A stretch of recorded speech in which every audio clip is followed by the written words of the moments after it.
മഴ തോരും മുമ്പ് ഇടുന്നത്തെ എപ്പിസോഡിലേക്ക് എല്ലാവർക്കും സ്വാഗതം. അങ്ങനെ എസ് ഐയുടെ അടുത്തേക്ക് ചെല്ലുന്നത് രമേശൻ നമ്പ്യാരുടെ അടുത്തേക്ക്. സാർ ഞാൻ ആരാന്ന് ചോദിക്കും. ശിവശങ്കര മേനോ എന്ന് പറയും. ഓ ഇത് ഹരിശങ്കറിൻ്റെ അച്ഛനെന്ന് പറയും. ആ മനസ്സിലായി മനസ്സിലായി. ഇരിക്കിരിക്കുന്നു പറയും. ഇതാരെന്ന് ചോദിക്കും. ഇതവൻ്റെ ചെറിയച്ഛൻ എന്ന് പറയും. ആ നിങ്ങൾ സംഭവം പറഞ്ഞിട്ട് വന്നതായിരിക്കും അല്ലേ? ആ ഞങ്ങൾ വിദേശത്തെന്ന് പറയും. സിംഗപ്പൂരും ഞാൻ ഗൾഫിലും. ആ നിങ്ങളെ കുറ്റം പറഞ്ഞിട്ട് കാര്യമില്ല. നിങ്ങൾ ഗൾഫിൽ കിടന്ന് പണം ഉണ്ടാക്കണം. നിങ്ങളുടെ മക്കൾ അതെങ്ങനെ ഇവിടെ ദൂർത്തടിക്കുന്ന ആലോചിച്ചിട്ട് വിഷമിച്ച് നിൽക്കുന്നു. സാറേ എന്തെങ്കിലും ഒരു മാർഗ്ഗം ഉണ്ടോ എന്ന് നോക്കി. ഒരു മാർഗ്ഗവും ഇല്ല രക്ഷപ്പെടാൻ. കാരണം തെളിവുകളൊക്കെ നിങ്ങളുടെ മക്കൾക്ക് എതിരെയാണ്. പിന്നെ CIനെ ഒന്ന് പോയി കണ്ടു നോക്കാമെന്ന് മാത്രം, വേറൊന്നും ചെയ്യാനില്ല. ഒരു കാര്യം ചെയ്യും, ഞാൻ കൂടെ പോരാന്ന് പറയും. അങ്ങനെ CIയുടെ എത്തിക്ക് ചെല്ലണം. ആദ്യം നമ്മളൊരു ഗതികേട് എന്നൊക്കെ ഒരു ചേട്ടനും പറയുന്നുണ്ട്. എന്നിട്ട് CIയുടെ അടുത്ത് പോയി സമ്മതം മേടിച്ചിട്ട് വരണം. എന്നിട്ട് പോലീസ് വന്ന് പറയും, അതായത് രമേശൻ പറയും ഭയം നിങ്ങളെ കാണാൻ ചെല്ലാൻ പറയും. അങ്ങനെ അവിടെ ചെല്ലുമ്പോൾ CIയോ അതേപോലെ തന്നെ ചോദിക്കുന്നു, ഈ ശിവശങ്കരൻ മേനോ അല്ലേ എന്നറിയും. ആ എന്നറിയും. നിങ്ങളുടെ സഹോദരനല്ലേ നമ്മൾ ഗംഗാധരൻ എന്ന് പറയും. കേണൽ അതേ എന്ന് പറയും. ആ ആ മനസ്സിലായി എന്നറിയും. ഇപ്പം എന്താ വന്നതിൻ്റെ ഉദ്ദേശം എന്നറിയും. സാറേ എന്തെങ്കിലും ഒരു മാർഗ്ഗം ഉണ്ടോ? മാർഗ്ഗമൊന്നുമില്ലടോ. തൻ്റെ മോനെ ചെറുപ്പത്തിലേ തുടങ്ങി ഒരു 10 വയസ്സ് തുടങ്ങി കടുക്ക കഷായം കൊടുക്കേണ്ടതായിരുന്നു. സാറേ ജനിപ്പിച്ചു പോയില്ലേ, എന്ത് ചെയ്യാനാണ്? ആ അങ്ങനെ പറയും. ഒരു രക്ഷയില്ല. 30 ദിവസം ജയിലിൽ കിടക്കും, പിന്നെ ജാമ്യം കിട്ടും. ഇനി അത് കഴിഞ്ഞാൽ കേസ് വലിയ കേസൊക്കെ ആവും. പിന്നെ ഭയങ്കര വലിയ കാശൊക്കെ കൊടുത്ത് വലിയൊരു വക്കീലിനെ ഏർപ്പാടാക്കിയ ശിക്ഷേനെ ഇളവ് കിട്ടും. അത്രേ ഉള്ളൂ. ഞങ്ങളൊന്ന് കണ്ടോട്ടെ സാറേ എന്ന് പറയും. ഓ പിന്നെന്താ, കണ്ണ് നിറച്ച് കണ്ടോ. ഇനി 30 ദിവസം കാണാനൊന്നും പറ്റില്ലല്ലോ, വയറ് നിറച്ച് കണ്ടോട്ടാ എന്നൊക്കെ പറഞ്ഞ് നല്ല പരിഹാസം. തൊലി ഉലുക്കിന് നമ്മുടെ CI. ഇത് ആദ്യമായിട്ടൊരു തെറ്റ് പറ്റി. ആദ്യമായിട്ട് ബാലേന്ദ്രൻ്റെ വീട്ടിലെ സർവൻറ്റിനോട് ചെയ്തതോ. അന്ന് അവൾ പരാതി കൊടുത്തിരുന്നെങ്കിൽ ഇന്ന് അവർക്ക് ഗതി വരില്ലായിരുന്നു. വേറൊരു കാര്യം കൂടിയുണ്ട്. അത് നിങ്ങൾ പണം കൊടുത്ത് ഒതുക്കിയല്ലേ. പോട്ടെ സാറില്ല, പോയി കണ്ടോളാൻ പറയും. അങ്ങനെ പോലീസ് നമ്മുടെ ലോക്കപ്പിലെ വീരന്മാരെ അടുത്ത് ചെന്ന് കഴിഞ്ഞിട്ട് നിൽക്കണം. അപ്പോൾ കാലിന് കാണിക്കുന്നത്. രോഹിതാണെങ്കിൽ വല്ലാത്ത വിഷമത്തിൽ ഇങ്ങനെ ചാരിക്കുണ്ട്. ഹരിശങ്കറിനൊന്നും വലിയ വിഷമമൊന്നായിട്ടൊന്നും തോന്നുന്നില്ല. അപ്പോൾ ഇതാണ് നിങ്ങളുടെ വീരന്മാരെന്ന് പറയും. അടിക്കാണ്ടിരിക്കാൻ എന്തെങ്കിലും ചെയ്യാൻ പറ്റും? ആ അതൊക്കെ ഞങ്ങൾ നല്ലോണം കൊടുത്തിട്ടുണ്ട്. ഇനി സബ് ജയിലിൽ ചെല്ലുമ്പോൾ കിട്ടട്ടേടോ കുറച്ച്, എന്നാലേ അവർ പഠിക്കുള്ളൂ എന്നൊക്കെ പറയും. എൻ്റെ രോഹിത്തിനോടും ഹരിശങ്കറിനോടും പറയും, മൂത്ത് നോക്കടാന്ന് പറയും. നിങ്ങളെ എന്ത് ചെയ്യാനാണ്, തൊണ്ടയെ പഴുത്ത് ഇറക്കല്ലാണ്ട് നേരെ നിവർത്തിയൊന്നുമില്ലല്ലോ എന്ന് പറയും. അപ്പോൾ ഈ SIയും കുറേ പറഞ്ഞു കൊടുക്കുന്നുണ്ട്. ഇതേപോലുള്ള മക്കളുണ്ടാക്കി നേരം പലതും പറയുന്നുണ്ട് മോശമായിട്ടൊക്കെ. പക്ഷെ എല്ലാം കേട്ട് തൊലിയൊലിഞ്ഞ് നിൽക്കുക തന്നെ.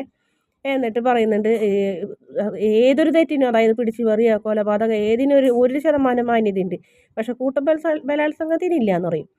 അപ്പോൾ പിന്നെ ഹരിശങ്കറിനോടൊക്കെ പറയുന്നുണ്ട്, ജാമ്യത്തിന് വക്കീലിനെ ഏർപ്പാടാക്കിയിട്ടുണ്ട്, പക്ഷെ രക്ഷയില്ല, കിട്ടുന്നില്ല, കെടുക്കേണ്ടി വരും എന്ന് പറയും.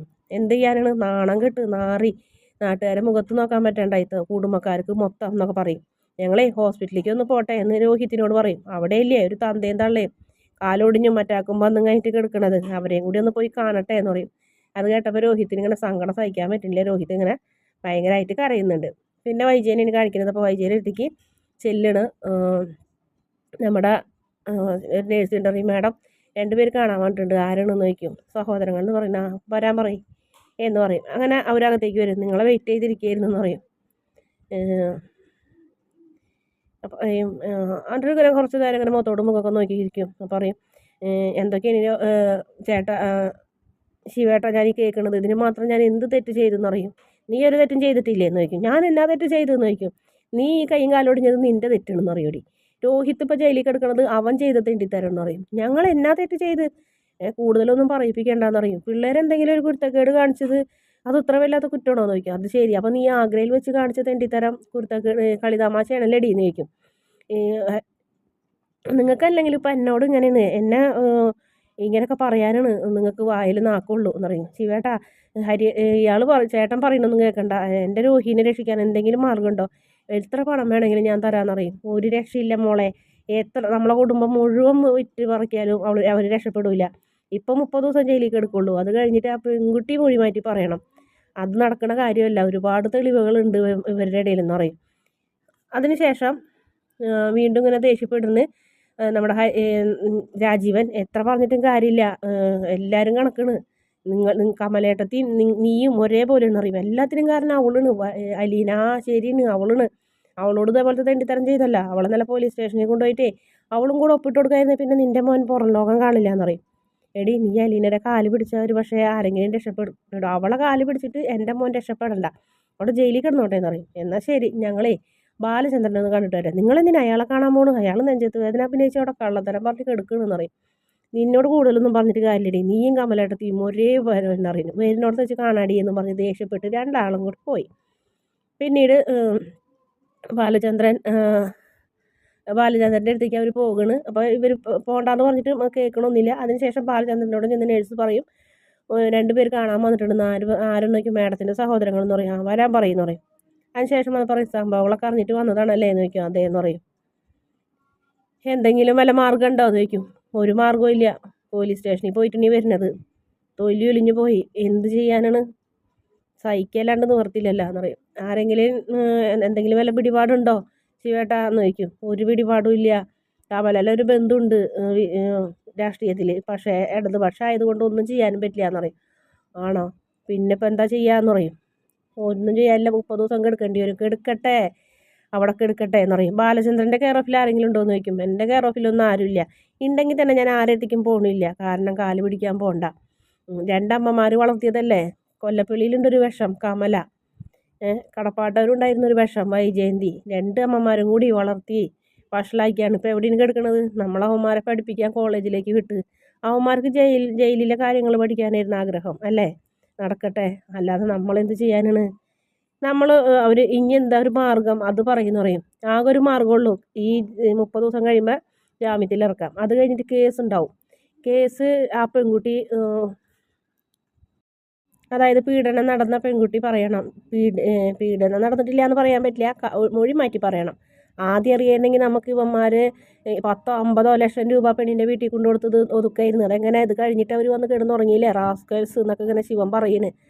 ആ പെൺകുട്ടി മൊഴി മാറ്റി പറഞ്ഞാൽ ഇവന്മാർക്ക് ഇനി കേസ് ഒന്നില്ലെങ്കിൽ ഒഴിവാക്കാം, അല്ലാന്നുണ്ടെങ്കിൽ കേസിൻ്റെ കാഠിന്യം കുറയ്ക്കാം.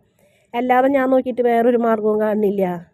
അല്ലെങ്കിൽ അനുഭവിക്കട്ടെ, അല്ലാണ്ട് നമ്മൾ എന്ത് ചെയ്യാനാണ്. നമ്മളെ കൊണ്ട് പറ്റുന്ന പോലെയൊക്കെ നമ്മൾ അവർക്ക് സുഖ സൗകര്യങ്ങളൊക്കെ കൊടുത്തില്ലേ. ഇതിൽ കൂടുതൽ നമ്മളെന്ത് ചെയ്യാനും ശിവേട്ടാ എന്ന് പറഞ്ഞായിട്ട് ബാലചന്ദ്രൻ വിഷമത്തോടെ ഇങ്ങനെ കിടക്കുകയാണ്. പിന്നെ കാണിക്കുന്നത് പോലീസ് സ്റ്റേഷനിൽ നിന്ന് അവന്മാരെ കോടതിയിലേക്ക് കൊണ്ടുപോകാൻ പോണ്. അപ്പോൾ പോലീസുകാർ പറയുന്നുണ്ട്, പുറത്ത് ഒരുപാട് ജനങ്ങളുണ്ട്, നല്ല പ്രകോപനം ഉണ്ടാവും, സൂക്ഷിക്കണം എന്നൊക്കെ പറയുന്നുണ്ട്. അങ്ങനെ അവരോട് ഇറങ്ങി വരാനൊക്കെ പറയുന്നു. അപ്പോൾ അവർ ആ പഴയ ഡ്രസ്സൊക്കെ ധരിച്ച് ആണ് നിൽക്കണ്.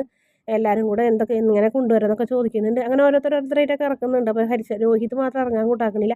നിനക്ക് ഇനി പ്രത്യേക ആരെങ്കിലും പറയണോടെ ഇറങ്ങാൻ, ഇങ്ങോട്ട് ഇറങ്ങടാ എന്ന് പറയും. അങ്ങനെ രോഹിത്തും വിഷമത്തോടെ ഇങ്ങനെ ഇറങ്ങണം. രോഹിത്തിന് ഭയങ്കര വിഷമമുണ്ട്, ജയിലിലേക്കല്ലേ കൊണ്ടുപോകണത്. അങ്ങനെ അവരുടെ ആ മാനസികാവസ്ഥ കാണുമ്പോൾ ശരിക്കും പറഞ്ഞാൽ പാവം തോന്നുന്ന ഒരു ഭാഗങ്ങളൊക്കെ ഇനി കാണിക്കുന്നത്. പിന്നീട് കാണിക്കുന്നത് വണ്ടിയിലേക്ക് കയറ്റിനേക്കാൾ മുന്നേ ഭയങ്കര സംഘർഷം, മുന്തും തള്ളും കുത്തും പിച്ചും ഓരോന്നൊക്കെ വിളിച്ച് പറയുന്നുണ്ട്. അങ്ങനെ അച്ഛനും ചെറിയച്ഛനും ഒക്കെ ഇത് കണ്ടുകൊണ്ട് മാറി നിന്ന് വിഷമിച്ച് ഇങ്ങനെ താടിക്ക് കൈ കൊടുത്ത് നിൽക്കുന്നതോടെയാണ് എപ്പിസോഡിൻ്റെ പ്രൊമോയുടെ അവസാന ഭാഗം.